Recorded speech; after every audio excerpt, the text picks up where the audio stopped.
ایک سوال پہنچا ہے، یہ تو تھوڑا سا لمبا، میں کوشش کرتا ہوں پڑھنے کی۔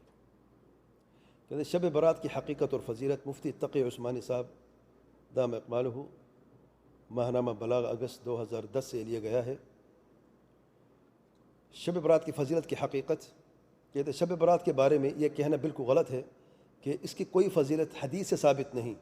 حقیقت یہ ہے کہ 10 صحابہ کرام رضوان اللہ علیہم اجمعین سے حدیث مروی ہیں جن میں نبی کریم صلی اللہ علیہ وسلم نے اس رات کی فضیلت بیان فرمائی۔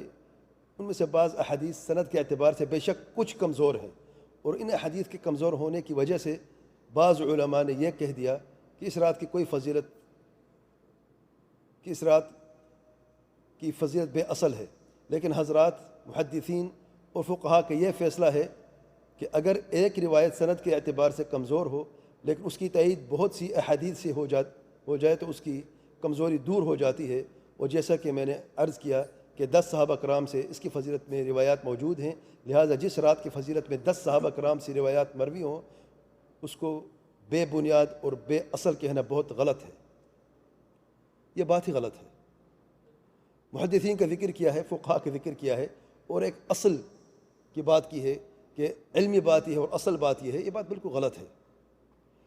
اس رات کی فضیلت کے تعلق سے جو صحیح بات، جیسے کہ انہوں نے خود شروع میں کہا ہے کہ اس کی کوئی کسی خاص فضیلت کی صحیح حدیث بیان نہیں کی گئی، مروی نہیں ہے، اور جن 10 صحابہ کا ذکر کیا جا رہا ہے یہ وہی صاحب جو ان حدیث کے راوی ہیں۔ اب صحابی جو ہے، یہ روایت صحابی نے کی ہے، اب سند میں خرابی آ گئی ہے۔ اس کا مطلب یہ ہے کہ کسی صحابی نے اس رات کی فضیلت کے لیے کوئی خاص عبادت کا اہتمام کیا ہے۔ یاد رکھیں، کسی صحابی سے، یعنی یہاں سے اس بات سے کسی کو یہ غلط فہمی نہ ہو کہ یہاں پہ شیخ صاحب جو ہے وہ یہ کہہ رہے کہ 10 صحابہ نے اس رات کا اہتمام کیا ہے، نہیں، وہ یہ کہہ رہے کہ 10 صحابہ سے روایات موجود ہیں۔ یہ وہ روایات ہیں محققین محدثین نے جن کے بارے میں کہا کہ یہ سب ضعیف ہیں۔ اچھا، یہ بات واضح ہے۔ اچھا، یہ ساری روایات جو ہے الگ الگ سے ضعیف ہے، اور جو ضعیف روایت ہے اگر ان کا ضعف اتنا زیادہ نہ ہو، آپس میں جوڑنے سے حسن لغیر کی درجہ پا لیتی ہیں تو پھر یہ صحیح ہو جاتی ہیں۔ محدثین کا اتفاق ہے یہاں پہ اس مسئلے میں، جو محققین محدثین ہیں، کہ ان روایات کو جمع بھی کیا جائے تب بھی حسن لغیر درجے پہ یہ فائز نہیں ہوتی۔ اس لیے محدثین نے یہ کہا ہے کہ یہ روایت ضعیف ہے، اور یہ کہنا یہ بات غلط ہے 10 صحابہ سے ثابت ہے، ثابت نہیں ہے۔ 10 صحابہ سے روایت موجود ہے، تو اسے ہرگز ثابت نہیں ہوتا کہ اگر 10 یا 100 صحابہ سے بھی روایات موجود ہوں اور سب ضعیف ہوں تو حدیث صحیح ثابت نہیں ہوتی۔ ہم یہ نہیں کہہ رہے کہ صحابی کی غلطی ہے یا نعوذ باللہ آپ صلی اللہ علیہ وسلم کے فرمان میں غلطی ہے، بلکہ ہم یہ کہہ رہے ہیں جو سند ہے جس نے ہمیں یہ بیان کی ہے کہ کس صحابی نے یہ روایت کی اللہ تعالیٰ کے پیارے پیغمبر صلی اللہ علیہ وسلم سے، اصل میں صحابی تک یہ جو سند ہے اس کے اندر جو ہے کوئی خرابی ہے، کسی راوی میں کوئی مسئلہ ہے، اس وجہ سے یہ جو روایت ہے یہ ضعیف ہے۔ پھر آگے کہتے ہیں شب برات میں عبادت۔ امت مسلمہ کے جو خیر القرون ہے، یعنی صحابہ کرام کا دور، تابعین کا دور، تبع تابعین کا دور، اس میں بھی اس رات کی فضیلت سے فائدہ اٹھانے کا اہتمام کیا جاتا رہا ہے۔ لوگ اس رات میں عبادت کا خصوصی اہتمام کرتے رہے ہیں، لہٰذا اس کو بدعت کہنا یا بے بنیاد اور بے اصل کہنا درست نہیں۔ صحیح بات یہی ہے کہ یہ فضیلت والی رات ہے، اس رات میں عبادت کرنا باعث اجر و ثواب ہے اور اس کی خصوصی اہمیت ہے۔ میری گزارش یہ ہے، خیر القرون کا ذکر کیا ہے نا کہ اہتمام کیا کرتے تھے، ایک ثبوت چاہیے، کہاں پہ؟ یہ صحابہ سے روایات ہیں، یہ صحابہ کا اپنا عمل نہیں ہے، خیر القرون والے لوگوں میں سے کسی کا عمل نہیں ہے۔ ایک کا دکھا دے کس نے اہتمام کیا ہے، ایک کا بھی نہیں ملتا۔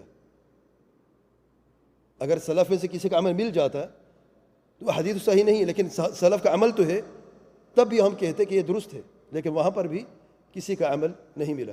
اور خود شیخ صاحب جو ہیں، دیکھیں اس پوسٹ کے آخر میں بتا دوں آپ کو، کہتے ہیں شب برات میں مسجدوں میں جمع ہو کر عبادت کرنا، شب برات میں مسجدوں میں جمع ہو کر تقریر بازی کرنا یا سڑکوں پر جمع ہونا یہ خلاف سنت عمل ہے۔ کسی صحابی سے اس رات میں جمع ہونا ثابت نہیں ہے، کیونکہ یہ ایک نفلی عبادت ہے۔ نفلی عبادت ہمیشہ مخفی ہونا چاہیے، جیسا کہ بعض روایت میں ملتا ہے۔ اب یہ بات درست ہے، یہاں پہ یہ قاعدہ ہے کہ جب صحابہ سے ثابت نہیں ہے مسجد میں جمع ہونا یا چوراہوں پہ یا روڈوں پہ جمع ہو کر کوئی خاص اہتمام کرنا، یہ خلاف سنت عمل ہے، نہ تو اس کی دلیل ہے کسی حدیث میں اور نہ کسی صحابی سے ثابت ہے۔ تو یہ بات اوپر کیوں اپلائی نہیں کرتے؟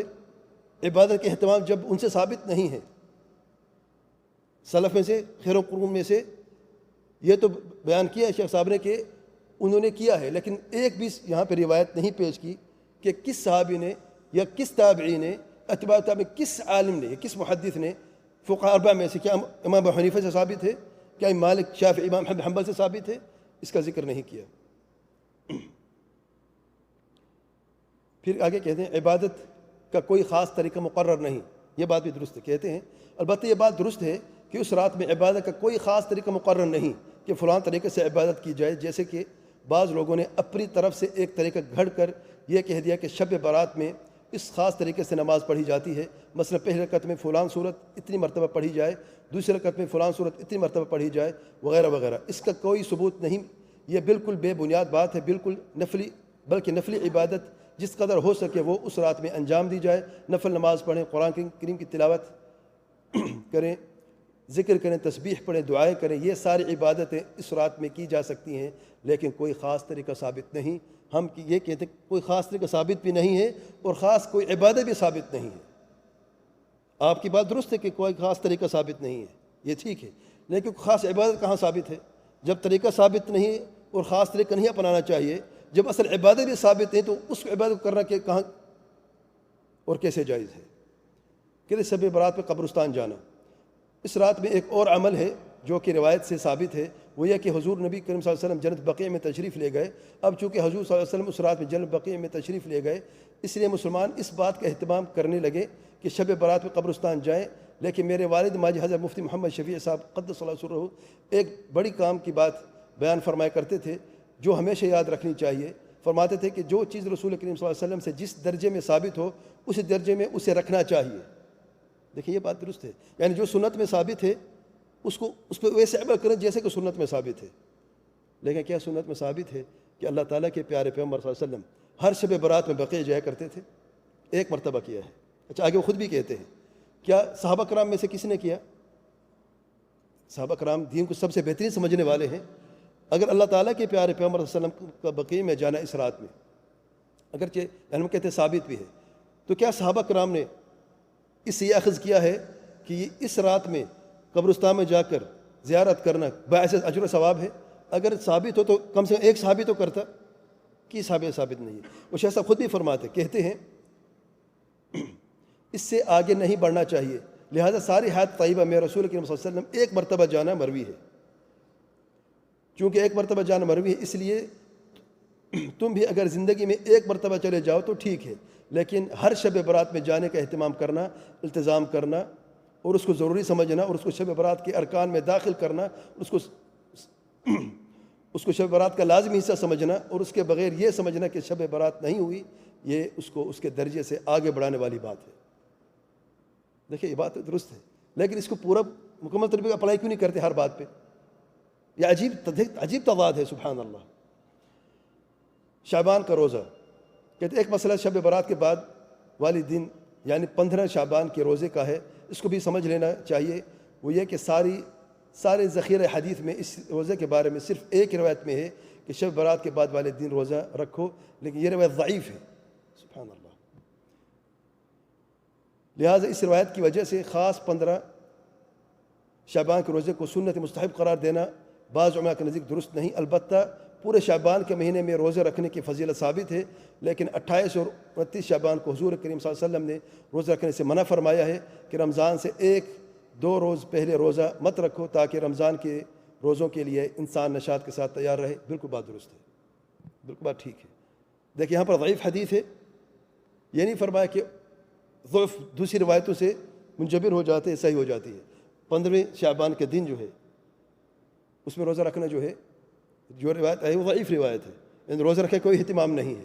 اچھا 15 شعبان کی جو شب ہے اس میں کسی عبادت کو کوئی دلیل موجود ہے کسی عبادت کا؟ وہ بھی تو نہیں ہے نا، ضعیف بھی نہیں ہے، سبحان اللہ۔